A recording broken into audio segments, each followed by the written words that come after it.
మీరు చూస్తున్నది లోకం తీరు టీవీ. మహిళా దినోత్సవాన్ని పురస్కరించుకొని నిజామాబాద్ ప్రెస్ క్లబ్లో మహిళా జర్నలిస్టులు మహిళా దినోత్సవ వేడుకలను అంగరంగ వైభవంగా జరుపుకున్నారు. ఈ వేడుకకు నగర మేయర్ ఉమారాణి, న్యాయవాది పిపి నీరజారెడ్డి, అదేవిధంగా ప్రముఖ వైద్యురాలు Bhandari Sujatha, urban CDPO Soundarya, Sneha society for rural reconstruction special school జ్యోతి, అదేవిధంగా రాజేశ్వరి, ఐద్వా జిల్లా కార్యదర్శి సుజాత మరియు కమిటీ సభ్యులు, వారితో పాటు జర్నలిస్టులు కూడా పాల్గొన్నారు. తర్వాత మహిళా దినోత్సవాన్ని పురస్కరించుకొని మహిళా జర్నలిస్టులకు సన్మానించడం జరిగింది.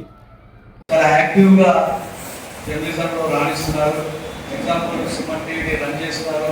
ఆమె గతంలో జర్నలిజం చేసిందో లేదో నాకు తెలియదు, కానీ చాలా ఎక్సలెంట్గా ఆమె ఈ ఫీల్డ్ని క్యాచ్ చేశారు. మొన్న ఏడాది వార్షికోత్సవం సందర్భంగా కూడా మేము వెళ్ళాం. మహిళలు ఇంకా రాణిస్తూ ఉంటే చాలా మంచిగా ఉంటుంది. అలాగే ఈ కార్యక్రమానికి ముఖ్య అతిథులుగా వచ్చేసినటువంటి నూతన మేయర్ గారు ఉమారాణి గారు, అలాగే మేడం నీరజారెడ్డి గారు, ఎల్లమ్మ వాస్తవ్యులు బండారి సుజాత మేడం గారు, వైద్యులు మేడం గారు, సౌందర్య మేడం గారు, మేడం గారు, రాజేశ్వరి మేడం గారు, అలాగే మేడం అపూర్వ మేడం గారు, ఈ కార్యక్రమానికి ఇచ్చేసినందుకు మీ అందరికీ ప్రెస్ క్లబ్ తరఫున హృదయపూర్వకమైనటువంటి ధన్యవాదాలు, కృతజ్ఞతలు తెలుపుతున్నాము. ఇలా నేను రెండే మాటలు మాట్లాడుతున్నాను మేడం, ఎక్కువ సమయం కూడా తీసుకోవాలి. మహిళా దినోత్సవం అనేది 1914లో యూరప్, ఐరోపా, జర్మనీ దేశాల్లో ఈ మహిళలకు కూడా ప్రాధాన్యత ఇవ్వాలి అని చెప్పేసి మొట్టమొదట ఆ దేశాల్లో మహిళలకు ఒక ప్రాముఖ్యత లభించిందని చెప్పవచ్చు. 1914లో జర్మనీలో తొలిసారిగా మహిళలకు ఓటు హక్కు కల్పించినటువంటి సందర్భం జర్మనీలో నెలకొంది. అప్పటి నుంచి అన్ని దేశాల్లో మహిళలకు ప్రాధాన్యతను ఇస్తూ వచ్చారు.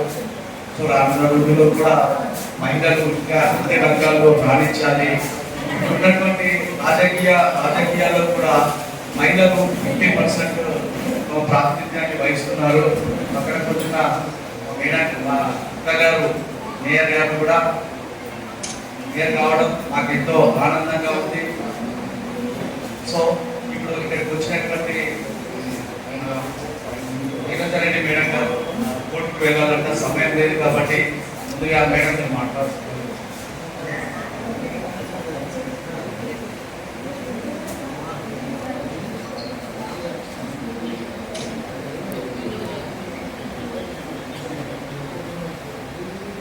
ఈరోజు కార్యక్రమానికి ముఖ్య అతిథిగా చేసిన మేయర్ గారికి, అటువంటి జర్నలిస్టుల మధ్య ఈరోజు ఈ కార్యక్రమానికి వచ్చి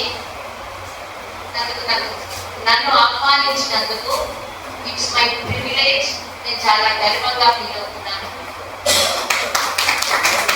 ఈ మేధావుల మధ్య రాయించినందుకు. అంటే మహిళలు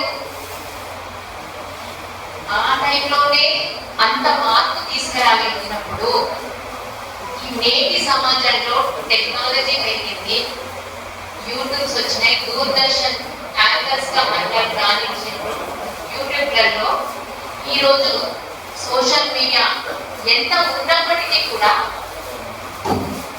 కలంతో జర్నలిజం రాయడం అది వారి సమర్థత నిరూపిస్తుంది. ఈ మార్పు అనేది నేను లాస్ట్ మంత్ పేపర్లో చూసాను. ప్రొఫెషనల్ కోర్సులలో మహిళలు ఏటా పెరుగుతుందని, మహిళలు అంటే పురుషుల కంటే మగవాళ్ళ కంటే మహిళల నమోదు ప్రొఫెషనల్ కోర్సులో నమోదు అవ్వడం ఏటా పెరుగుతుంది. ఆ ప్రొఫెషనల్ కోర్సులు అంటే చాలా శుభసూచకం.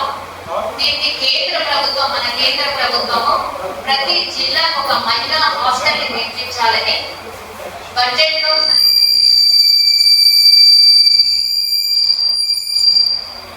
స్త్రీ విద్యావంతురాలైతే కుటుంబం బాగుంటుంది, సమాజం బాగుంటుంది, దేశం బాగుంటుంది. చాలా మంది చూసుకుంటే మన జర్నలిజంలో స్త్రీలు వాళ్ళు తరచుకుంటే, అంటే మగవాళ్ళు చేయలేదని కాదు, ఏదైనా ఒక సమస్య స్త్రీలకు ఏదైనా సమస్య వస్తే స్త్రీలు ఉందని అర్థం. సమాజంలో కానీ చట్టాలపైన అవగాహన కల్పించి, చట్టాలు చాలా ఉన్నాయి, చాలా మందికి దీని గురించి అవగాహన లేదు. అంటే అమ్మాయి పుట్టిన దగ్గర నుంచి సీనియర్ సిటిజన్ అయిన వరకు ప్రతి దశలో చట్టం ఉంది. అమ్మాయి గర్భిణీ కట్టుతో పడ్డప్పుడు అమ్మాయి అని తెలిసి ఆ అమ్మాయి అబార్షన్ చేయించడం అది చట్టరీత్యానే. ఆ తర్వాత చిన్న వయసులో పెరుగుతున్నప్పుడు పాక్సో చట్టం ఉంది. ఎవరైనా గుడ్ టచ్, బ్యాడ్ టచ్, పిల్లల్ని అత్యాచారానికి గురి చేస్తే దానికో చట్టం ఉంది. ఆ పిల్లలు పెరిగిన తర్వాత చైల్డ్ మ్యారేజ్, బాల్య వివాహానికి చట్టం ఉంది. ఎప్పుడూ మన రాజ్యాంగం స్త్రీలను కాపాడుతూనే వస్తుంది, స్త్రీలను కానీ పిల్లల్ని కానీ కాపాడుతూ వస్తుంది. ఆ తర్వాత తీసుకుంటే కాలేజీలకు వెళ్తే ర్యాగింగ్, అక్కడ కూడా ఒక చట్టం ఉంది, దానికి కూడా శిక్షలు ఉన్నాయి. ఆ కాలేజ్ తర్వాత పెళ్లిళ్ళు చేస్తే ఆ పెళ్లిళ్ళకి కూడా వరకట్న నిషేధ చట్టం ఉంది. తర్వాత పెళ్ళైన తర్వాత ఏదైనా హింసకు స్త్రీ అయితే గృహహింస చట్టం ఉంది. ఉద్యోగాలు చేసే మహిళలకి ఆఫీసులలో పనిచేసే చోట ఎక్కడైనా ఎలాంటి వేధింపులకు గురైతే కాస్ట్ చట్టం ఉంది. మ్యారేజ్ రిజిస్ట్రేషన్ చట్టం ఉంది.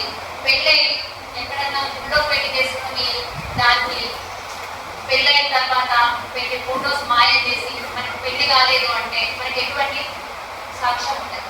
సో అట్లాంటప్పుడు తప్పని పరిస్థితులు, తప్పనిసరిగా మ్యారేజ్ రిజిస్ట్రేషన్ చేసుకోవాలి. రిజిస్ట్రేషన్ చేసుకుంటే అది సాక్ష్యాన్ని కూడా కోర్టులో పనికొస్తుంది, అన్నిటికీ ఆ సాక్ష్యం అనేది పని. సో అదో మ్యారేజ్ రిజిస్ట్రేషన్ చట్టం ఉంది. ఆ తర్వాత తల్లిదండ్రులు చూడకపోతే, పిల్లలు చూడకపోతే సీనియర్ సిటిజన్ కూడా అది కూడా ఒకటి. సో ప్రతి దశలో కూడా మహిళను రాజ్యాంగం మహిళను కాపాడడానికి చాలా చట్టాలు ఇచ్చింది. కానీ చాలా ఇవే కాకుండా హెల్ప్ లైన్ సెంటర్ ఉన్నాయి.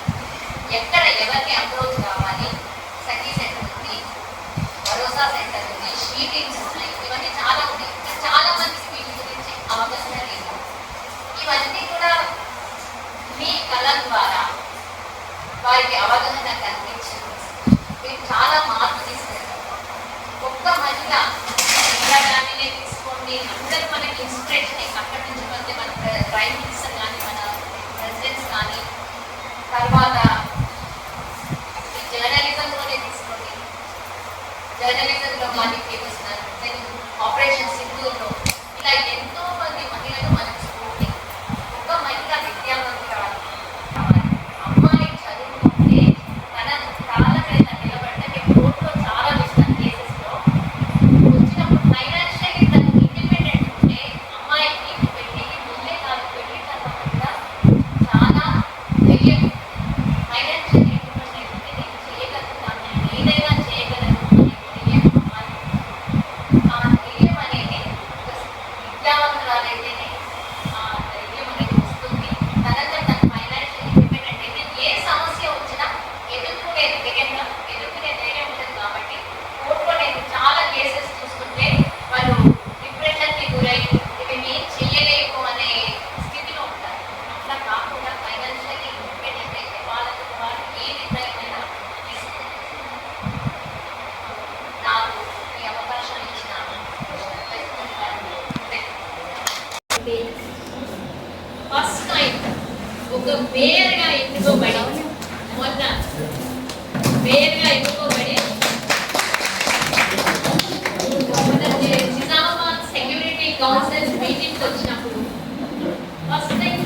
ధైర్యంగా కాన్ఫిడెంట్గా మాట్లాడింది. దానికి మనం అందరము చప్పట్లు కొట్టాం.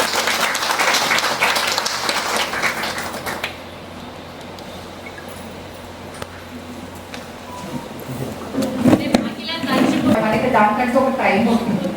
మా వాళ్ళు చేసే వర్క్ అనేది, మేము చేసే వర్క్ అనేది టాస్క్తో పోతుంది. మాది అంత ఈజీ అంటే మేము ఇన్ని ఇబ్బందులు పడుతున్నాం. సో మేము ఫైనాన్షియల్గా ప్రతిదీ మేము ఫేస్ చేస్తూ ఇక్కడ జర్నలిజంలో రానివ్వాలి. దీనికి దాదాపు 25 చిన్న కెమెరా. కానీ నేను ఇప్పటివరకు మీకు తెలియదు. ఎందుకంటే మేమంతా కలిసి పెట్టినా కూడా మేము అదే కదా. ఇప్పుడు ఉమెన్స్ డేకి ముఖ్య కారణం ఏంటంటే మగవాళ్ళతో సమానంగా ఆడవాళ్ళు పని చేసినప్పటికీ కూడా ఆ గుర్తింపు అనేది లోపం జరుగుతుంది. ఆ లోపం అనేది జరుగుతుంది. ఈ సంవత్సరం ఇంటర్నేషనల్ అంతర్జాతీయ దినోత్సవ సంవత్సరం థీమ్ ఏంటంటే గిఫ్ట్ గేమ్. అవకాశాలు, సమాన అవకాశాలు ఇవ్వండి, అభివృద్ధి సాధించండి అని. మహిళ ఇంటిలో పని చేసి వచ్చి బయట కూడా తన పని చేసే చోట డిటర్మినేషన్తో, కమిట్మెంట్తో చేయగలుగుతుంది. ఒక మహిళ అక్కగా, అమ్మగా, తల్లిగా, ఆఫీసర్గా ఇన్ని బాధ్యతలు నెరవేర్చగలంటే ఒక మహిళనే సాధించగలుగుతుంది. మహిళనే. వాల్మీ శర్మ, మీ దాంట్లో కూడా జర్నలిస్ట్, ఫేమస్ జర్నలిస్ట్. సో తప్పకుండా ఆ గుర్తింపు అనేది మనమే కలిసి సాధించుకోవాలి.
ప్రెస్ మీడియా, ఇతర మహిళలందరికీ కూడా నా నమస్కారాలు. మహిళల దినోత్సవ శుభాకాంక్షలు. మహిళల దినోత్సవం సందర్భంగా నేను ఒకటే మాట చెప్తున్నాను. ప్రతి మహిళ ఒక మహిళను ఎదుగుదలకి సహాయపడితే ఆ మహిళ అనేది ముందుకు వస్తుంది. మరియు నా గురించి చెప్పాలంటే మీడియా వాళ్ళు చాలా నాకు నా జీవితాలను నేను ఫస్ట్ వచ్చిన చెప్పడానికి కూడా చాలా కష్టపడి పైకి వచ్చాను. నేను ప్రిన్సిపల్గా ఈరోజు ఎదిగాను. చిన్న వయసు నుంచి, చిన్న తరగతి నుంచి నేను బయటకు రాగలిగాను. మీడియా వాళ్ళందరికీ కూడా నా నమస్కారాలు. ఎందుకంటే నా స్టోరీ అనేది, నేను ఒక పేరెంట్ని, మా బాబు ఎవరు లేదు. తన గురించి మదర్స్ డేకి వెళ్ళాలంటారు. మా పూజే సలాం అని ఒక స్టోరీ రాశారు. ఆ స్టోరీ చూసి చాలా మంది నాకు ఫోన్ చేసి అడిగారు, మేడం బాగుంది, మీరు ఎక్కడ ఉండేది ఎక్కడ అని అందరూ కాల్ చేయడం జరిగింది. అందరికీ కూడా, మీడియా వాళ్ళందరికీ కూడా చాలా ధన్యవాదాలు. ప్రతి ఒక్క విషయంలో కూడా నేను మహిళలకు చెప్పాల్సిన ఒకటే, ప్రతి దేశాన్ని మంచి మానవత్వంతో నడుచుకుంటే అందరూ కూడా బాగుంటారు. ఇతరులకు సాయం చేయడం అనేది మనం చేస్తూ ఉంటేనే ముందుకు సాగుతాము. ఈ అవకాశం ఇచ్చిన పెద్దలందరికీ ధన్యవాదాలు. నేను స్నేహ సొసైటీలో ప్రిన్సిపల్గా పనిచేస్తున్నాను. ఇక్కడ ప్రెసిడెంట్ నాకు ఈ అవకాశం ఇచ్చిన ఫస్ట్ వాళ్ళకి ధన్యవాదాలు. మరియు ఇక్కడ వచ్చేసిన మన మేయర్ గారు, డాక్టర్ సుజాత గారు, మేడం సిడిపిఓ సౌందర్య గారు, ఇక్కడ ఉన్న ప్రెస్ పర్సన్ బ్రదర్స్, మా కొలీగ్ రాజేశ్వరి గారు, మరియు ఇక్కడ ఉన్న మహిళలందరికీ ఈ ఉమెన్స్ డే శుభాకాంక్షలు. ఇందాక అందరూ చెప్పారు కదా, చట్టాల గురించి చెప్పారు, అని చెప్పారు. అయినప్పుడు కూడా మీ మహిళలు ఎంత కష్టపడుతున్నారు ఇది మీకే తెలుసు. పొద్దు నుంచి రాత్రి వరకు. ఎందుకంటే ఇందాక మేడం చెప్తా ఉన్నారు, ప్రెస్లో నిజంగాను ఏ వృత్తిలో అయినా కష్టం ఉంటుంది, అయినప్పుడు కూడా ప్రెస్లో రిస్క్ ఎక్కువ, రిస్క్ ఫ్యాక్టర్. ఏంటంటే ప్రతి ఒక్కరికి ఒకరు ఏ క్వశ్చన్ వేసినా కూడా మీరు కరెక్ట్ అయిన సమాధానం వాళ్ళకి ఇవ్వాలి. నెగిటివ్ ఉన్నా you have to reply, positive ఉన్నా మీరు వాళ్ళకి రిప్లై చేయాలి. So this is the thing. మీరు ఎక్కడైతే ఎక్కువగా స్ట్రెస్ ఫీల్ అవుతున్నారు, బట్ మీరు ఈ జాబ్ని సెలెక్ట్ చేశారు, so you are doing it. దాంట్లో రిస్క్ ఫ్యాక్టర్ ఉంటుందనే నేను స్పెషల్ ఎడ్యుకేటర్గా చేస్తున్నాను, నేను డిజైనర్తో చేస్తున్నాను, కానీ దాంట్లో రిస్క్ ఫ్యాక్టర్ ఉంది. సో ఎవ్రీథింగ్ మనము ఎప్పుడైతే రిస్క్ అనుకుంటున్నామో రిస్క్ ఉంటుంది. You take out that risk. Risk is what negative కదా, దానికి అవార్డ్ అనేది మనకి పాజిటివ్. Take that always. ప్రతి మూమెంట్ మనం ఎంత పని చేస్తామో మనకి వాళ్ళు ఇక్కడ మనము సొసైటీకి ఎంత ఇస్తాం అనేసి ముఖ్యం. బికాస్ మూమెంట్ని అలా చేశాడు దేవుడు. పేషెన్స్ అనేది ఒక మూమెంట్కి ఉంది కాబట్టి అన్ని బాధ్యతలు అనేది ఇచ్చుకుంటూ వెళ్ళారు. సో మనం అందరం దేవుడు అనే ఒకటి ఉన్నాడు కదా, అతనికి ఇన్స్ట్రక్షన్స్ ప్రకారం మనం పనిచేస్తున్నాం. మన తల రాగానే ఆవిడ రాసిపడి ఉంది, అది డ్యూటీగా మనం చేసినప్పటికీ దేంట్లో అయినా రిస్క్ ప్రతి దాంట్లో ఉందండి. టేక్ దట్ రిస్క్ ఉమెన్కి ఉంది. So think positive and you work for that positiveness. ప్రతి ఒక్కరికి మన సక్సెస్ అనేది ఉంటుంది. ఎవ్రీబడి ఎవరితో మనం అందరం ఇప్పుడు ఉన్నాం, సక్సెస్ ఉంది. దాని గురించి ఒకవేళ నేను చెప్పాలనుకుంటే, నేను నాకు తెలుగు రాదండి. I basically from Maharashtra. Maharashtra నుంచి 1995లో ఇక్కడికి వచ్చిన తర్వాత నేను యాక్టివ్గా ఉంది. నేను తెలుగు చేయించుకోవాల్సి వచ్చింది. తెలుగులో ఒక ముక్క రాదు. ఫస్ట్ ఎవరో ఒక ముక్క అంటేనే అది కూతురు ఉంటుంది మాకు మహారాష్ట్రలో. ఇక్కడ మర్యాద ఉంటుండేనో మాకు మహారాష్ట్రలో కూతురు ఉండేది. సో ఐ జస్ట్ నేను ఎక్సేసాను లిటరలీగా. So that was my first moment. ఎప్పుడైతే నేను ఎంప్లాయ్మెంట్లో ఉన్నాను, that was the first thing what I have to face. రాను రాను చిన్నపిల్లలతో మింగిల్ అయ్యి టీవీ ఎక్కువ చూసుకుంటే తెలుగు నేర్చుకున్నాను. ఇప్పుడు ఎక్కడ పోయినా నాకు అంటారు ఇప్పటికి కూడా, నువ్వు తెలుగులో మాట్లాడు, యూ టాక్ ఇన్ ఇంగ్లీష్ అంటారు. You know English, fluent to speak in English. అవతల అర్థమైన వాళ్ళే అర్థం కాకపోయినా బట్ లేదు, అర్థం అవ్వాలనే నాకు. నేను చెప్పే 2 ముక్కలైనా సరే ప్రతి ఒక్కరికి అది వాళ్ళకి అంటారు. ఇప్పుడు ఎంతోమంది ప్రెస్ వాళ్ళు ఉన్నారు, మనకి సైజ్ చేసుకోండి. Try to spend in that strength it self. ఎవరు మనకి అవసరం పడరు దాదాపు వెంటనే వాళ్ళకి అందరూ ఒకటే అనేది ఏంటంటే, ఇప్పుడు యాడ్ టు ద ఎకనామిక్ అంటే ఫైనాన్స్. మనం ప్రతి ఒక్కరు పని చేస్తున్నాం ఎందుకు, మన ఇంట్లో మనం ఎంత కొంత ఫైనాన్స్ని యాడ్ చేసుకోవాలి కదా. మన వృత్తి మనం అనుకుంటున్నాం 50% అంటున్నారు ఉమెన్కి, అంతా must work is a must. మరియు ఈ అవకాశం ఇచ్చిన దానికి నాకు చాలా thanks. Thank you very much madam. Telugu రావాలనుకుంటూనే చాలా చక్కగా మాట్లాడారు. ప్రెస్ అని మాకు ఎప్పుడు ఉంది అనేది సహజమైన మేడం. ఆ ముందు తెగించుకుంటూనే మా వర్క్లో మేము ముందుకు వెళ్తున్నాం. మేడం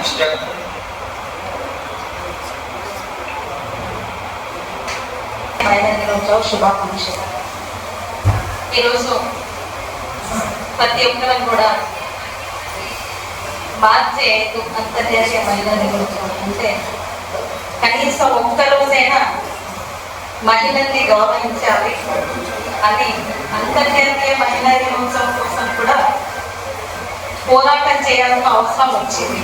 కాబట్టి ఈరోజు అంతర్జాతీయ మహిళా దినోత్సవం జరుపుకుంటున్నాం. ఈ అంతర్జాతీయ మహిళా దినోత్సవ సందర్భంగా చాలా మంది చాలా విషయాలు చెప్పారు. ముఖ్యంగా ఎంత ప్రతి రంగంలో ముందుకు వెళ్ళినా కూడా ఎక్కడో ఒక దగ్గర అణిచివేతకు గురవుతున్న సందర్భాలు అనేకం చూస్తా ఉన్నాం. ప్రతి రంగంలో ప్రశ్నలో చాలా రిస్క్ ఉంటుంది అని ఇందాక మన వాళ్ళు చెప్పారు. ప్రతి పనిలో కూడా రిస్క్ లేని పని అంటే ఏది ఉండదు. దాన్ని ఫేస్ చేస్తూ ముందుకు వెళ్ళడమే మన పని. 360 రోజులు మగవారితో సమానంగా మనల్ని కూడా గౌరవించాలి అనే కోరిక ఉంటే సరిపోదు. దానికోసం కూడా మళ్ళీ పోరాటం చేయవలసిన అవసరం ఉంది అనిపించింది నాకైతే.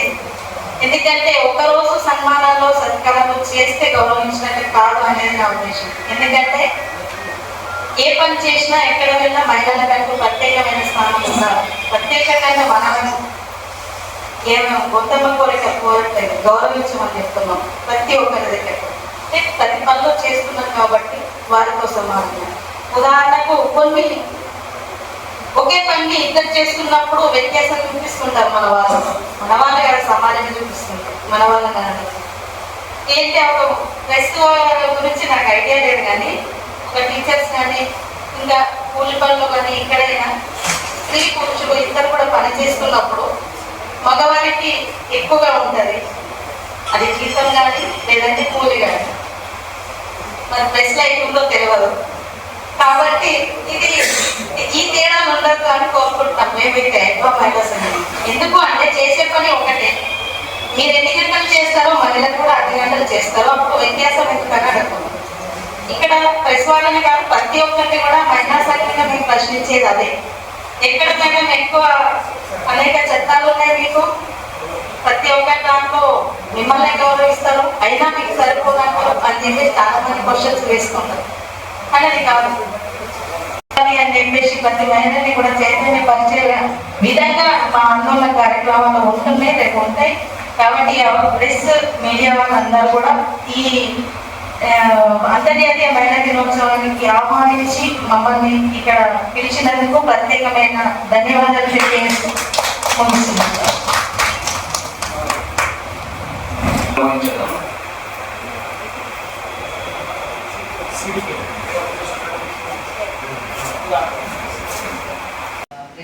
అధ్యక్షుడు పంచరెడ్డి శ్రీకాంత్ గారికి, సుజాత నా ఫ్రెండ్ యాక్చువల్గా తను, మీ అందరికీ ఇక్కడికి విచ్చేసిన పార్టీయ మిత్రులకి అందరికీ కూడా నా హృదయపూర్వక నమస్కారాలు. ముఖ్యంగా ఈ అంతర్జాతీయ మహిళా దినోత్సవాన్ని నన్ను ఇన్వైట్ చేసిన వైరి సంగీతానికి మరి సుభాష్ని అధ్యక్షుడు పంచరెడ్డి శ్రీకాంత్ గారికి నేను ధన్యవాదాలు తెలుపుతున్నాను. ఇప్పటిదాకా అందరూ ఆల్రెడీ మాట్లాడేసాను, చట్టాల గురించి మాట్లాడారు, ఎడ్యుకేషన్ ఇంపార్టెన్స్ గురించి మాట్లాడారు. సో కాబట్టి మహిళ అనేది ఒక వ్యక్తి మాత్రమే కాదు, ఆమె కుటుంబానికి ఒక బలం, ఒక సమాజానికి ఒక ప్రేరణని మనం చెప్పుకోవాలి. ముఖ్యంగా రకాలు మనం చూస్తూనే ఉన్నాము, మన స్టేజ్ మీదనే ఉన్నారు, రాజకీయాల్లో కానివ్వండి, మేడం గారు బిఏ మేడం గారు ఉన్నట్టుగా, మళ్ళీ మన జిల్లా కలెక్టర్ జిల్లాలోనే చాలా మంది పెద్ద పెద్ద ఉన్నత పదవులలో కూడా మన మహిళలు ఉన్నారు.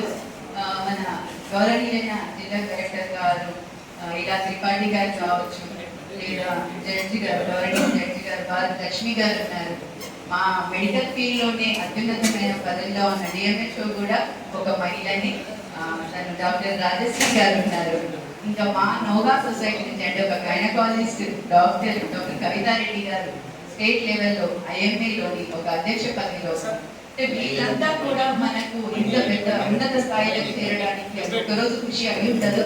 ఖచ్చితంగా వాళ్ళ పట్టుదల, వాళ్ళ శ్రమ, దాని చాలా హార్డ్ వర్క్ ప్లస్ ధైర్యం అనేది వచ్చే ప్రతి ప్రాబ్లమ్స్ కి వాళ్ళు సాల్వ్ చేసుకుంటేనే ఈ స్టేజ్ దాకా వచ్చుంటారు. ఇట్లాంటి మహిళలందరూ కూడా ఆ పొజిషన్స్ లో అంత పొజిషన్లు కూడా ఖచ్చితంగా education is the best power.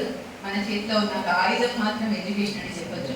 Education తోటి ఊరికే ఏదో డిగ్రీ తీసుకున్నామా చేసినామా కాకుండా దానివల్ల మనం సమాజంలో జరుగుతున్న అవగాహన ఉంచుకోవాలి, అపనమ్మకాన్ని మూఢనమ్మకాన్ని వదిలేయాలి, మన కుటుంబాన్ని బాధ్యతలు చూసుకోవాలి. ఇట్లాంటి జ్ఞానాన్ని విద్యని పెంపొందించుకోవాల్సిన అవసరం ఎంతో ఉంటుంది. దీనికి తల్లిదండ్రులే, ముఖ్యంగా తల్లిదండ్రులే ఆ విద్యని అంతటి కూడా వాళ్ళకే. ఈ విద్యతోటి ఇందాక చెప్పినట్లు ఎకనామికల్ గా ఉన్నంత వరకు మన వాయిస్ ని మనం వినిపించడం చాలా చాలా కష్టం. సో ఖచ్చితంగా ఎడ్యుకేషన్ ఎంత ఉండాలి అంటే మనము మన కాళ్ళ మీద నిలబెట్టినట్టు ఉండాలి. మన పిల్లలు వాళ్ళ కాళ్ళ మీద వాళ్ళు నిలబడి ఒక సమాజంలో కానివ్వండి వాళ్ళ ఒపీనియన్స్ ని ఖచ్చితంగా వాళ్ళు చెప్పగలిగితే ధైర్యాన్ని మనము పిల్లలకి ఇవ్వాలి. నువ్వు ఆడపిల్ల అనేది ఇంకా యాజ్ ఏ డాక్టర్ కాబట్టి నాకు ఇవన్నీ జరగాలంటే ఖచ్చితంగా మహిళలు ఆరోగ్యంగా ఉండాలి. ఇంట్లో ఇందాక చెప్పినట్టు ఇంట్లో పనులు చేస్తారు, బయట పనులు చేస్తారు, ఇవన్నీ చేస్తారు, కానీ ఆరోగ్యంగా వచ్చేసరికి పట్టించుకోవడం లేదు. కాబట్టి మెయిన్గా ఇప్పుడు ఇంతగానో ఎన్ని అవగాహన సదస్సులు, ఇన్ని పేపర్ల న్యూస్ మీడియాలో ఇంతగానో జరుగుతున్నాయి గవర్నమెంట్, బట్ స్టిల్ మనం ఇంకా చిన్న చిన్న ప్రాబ్లమ్స్ అంటే రక్తహీనత ఇట్లాంటి మేజర్ ప్రాబ్లమ్స్ ఎవరికి ఇంకా ప్రతి ఒక్కరిలో కూడా ఆల్మోస్ట్ ఇద్దరిలో ఒకరికి మనం రక్తం ఉండదు. అట్లాంటి ఏంటంటే అవగాహన లోపం ఉండడం బేసికల్. సో పౌష్టిక ఆహారం తీసుకోకపోవడం ఇట్లాంటివి. ఇంకా మనం చూస్తున్నాం ఇప్పటికీ కూడా ఎన్ని స్క్రీనింగ్ టెస్ట్లు ఇవన్నీ జరిగినా కూడా ఇంకా మహిళల్లో గర్భసంచి క్యాన్సర్స్ ఇవన్నీ వేదికని దీన్ని తీసుకొని మన పిల్లలు చెప్పినట్టు విద్యతో పాటు ఆరోగ్యాన్ని కూడా ఇవ్వాల్సిన బాధ్యత మనది. సో ఖచ్చితంగా ప్రతి అమ్మాయికి, ఇంట్లో ఉన్న అమ్మాయికి లెస్ దెన్ 14 years లోపట్టే ఎప్పుడైనా తీసుకోవచ్చు. కానీ 14 years కి బిఫోర్ మనం ఈ హెచ్పివి టీకా అనేది ఇప్పుడు గవర్నమెంట్ హాస్పిటల్స్ లో లభిస్తుంది కాబట్టి ఖచ్చితంగా మనం ప్రతి అమ్మాయికి ఇప్పించాల్సిన అవసరం ఉన్నది. సో జర్నలిస్ట్ మిత్రులు ఇప్పటిదాకా ఎన్నో వాటి గురించి మీరు రాసే ఉంటున్నారు. ఇట్లాంటి ఆరోగ్యపరమైన అవగాహన కూడా తీసుకురావాల్సిన అవసరం ఎంతో. ఇంత మంచి చాయిస్ ఇచ్చినందుకు థ్యాంక్ యూ. సోదరులందరికీ నా హృదయపూర్వక నమస్కారం. ముందుగా మహిళా సోదరిమణులందరికీ అంతర్జాతీయ మహిళా దినోత్సవ శుభాకాంక్షలు తెలియజేస్తున్నాను. మహిళ సమాజంలో ముఖ్య పాత్ర వహిస్తుంది. ఈ జర్నలిజంలో ఉన్న కష్టాలు ఏంటో నాకు తెలుసు. ఎందుకంటే మా నాన్న కూడా చిన్న ఉన్నప్పుడు జర్నలిస్టే. వాళ్ళ సాధక బాధలని నాకు తెలుసు. నేను చిన్న ఉన్నప్పుడే మన శ్రీకాంత్ గారు చెప్తుంటే నాకు కూడా నిజంగా కళ్ళలో నీళ్ళు తిరిగి మెడల పుస్తకం ఒక్కొక్కరు పేపర్ నడుపుతుందని అనుకుంటే నాకు చాలా బాధ అనిపించింది. ఎందుకంటే అవన్నీ మేము కూడా ఫేస్ చేసినాం. నేను చిన్న ఉన్నప్పుడే జాతిరత్నం అనే పేపర్ పెట్టడం జరిగింది. కానీ దాంట్లో సక్సెస్ రాలేకపోయారు. ఎందుకంటే ఏదైనా డబ్బుతో పని, ఎవరికైనా మీకైనా ఎవరికైనా ఏ బిజినెస్ అయినా డబ్బుతో, ఇది కూడా ఒక వ్యాపారం లాగా అయిపోయింది. ప్రెస్ నడవాలన్నా, పేపర్ నడవాలన్నా డబ్బే అవసరం. అందుకే నేను అనుకుంటున్నకి నేను చిన్న ఉన్నప్పుడే ఉన్నాయేమో ఈ బాధలు అనుకున్నా, కానీ ఇప్పుడు ఆ బాధలనే మన శ్రీకాంత్ చెప్పడం జరిగింది. ప్రభుత్వం తరఫున మీకు వచ్చే అన్ని అందాలు నేను మనస్ఫూర్తిగా కోరుకుంటున్నాను. మహిళలు ఇంతవరకు జర్నలిస్టు శ్రీకాంత్ చెప్పినట్టు మేము అప్పుడు 100 మంది 97 మంది ఎన్నికైనా అలాగే అలా కాకుండా ముగ్గురు కాకుండా ఇంకా ముందుకు రావాలి జర్నలిస్టులు, మహిళా జర్నలిస్టులు రావాలి అని నేను అనుకుంటున్నా. ఎందుకంటే సమాజంలో మహిళలకు గుర్తింపు అంటున్నారు. కానీ నేను నిన్న మధ్యతరగతి మహిళ, నేను బయటకు వచ్చింది ఇప్పుడే వస్తారా. ఎక్కడ చూసినా మనం తోసేయడమే ఉంది తప్ప అక్కడే గుర్తింపు కావాలి. మనకు మళ్ళీ ముందుకు గుర్తించాలి. మహిళ వస్తుంది అంటే కొంచెం రెస్పెక్ట్ ఇచ్చి అరే అని ముందుకు పంపించాలి. అది మీ జర్నలిస్ట్ సోదరులమే సాధ్యమైతే నేను అనుకుంటున్నా. మీరే మొదలు పెట్టాలి. ముందు మీరు రెస్పెక్ట్ ఇస్తుంటేనే మిమ్మల్ని చూసి ఆదర్శంగా ఇంకొకరు రెస్పెక్ట్ ఇస్తారని నేను అనుకుంటున్నా. నాకు అవకాశం ఇచ్చినందుకు, మన ఎలక్షన్లో అయినా ఎన్నికల్లో ప్రమాణ స్వీకారం చేసిన ప్రెస్ సోదరులందరికీ మరొకసారి శుభాకాంక్షలు తెలియజేస్తూ నాకు ఈ అవకాశం ఇచ్చిన అందరికీ ధన్యవాదాలు తెలుపుతున్నాను.